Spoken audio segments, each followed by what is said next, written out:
નમસ્કાર, આપકી આવાઝ ન્યૂઝ 24માં આપનું સ્વાગત છે। આજના મુખ્ય સમાચાર પર એક નજર, ખાસ એક નજર।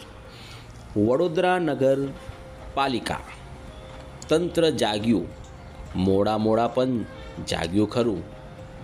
વડોદરાના સંવેદનશીલ વિસ્તાર ગણાતા એક નવાપુરા નાગરવાડા મચ્છીપીટના ગેરકાયદેસર દબાણો દૂર કરવામાં આવ્યું છે।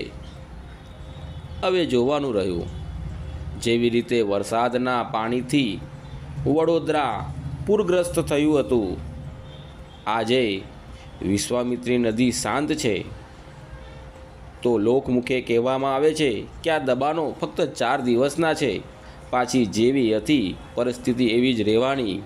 કારણ કે મંગળ બજાર દર અઠવાડિયે તોડતા હોય છે, પણ જેવા છે એવા જ, કારણ કે આપણે તો હપ્તાખોરનું સામ્રાજ્ય ચલાવી રહ્યા છે।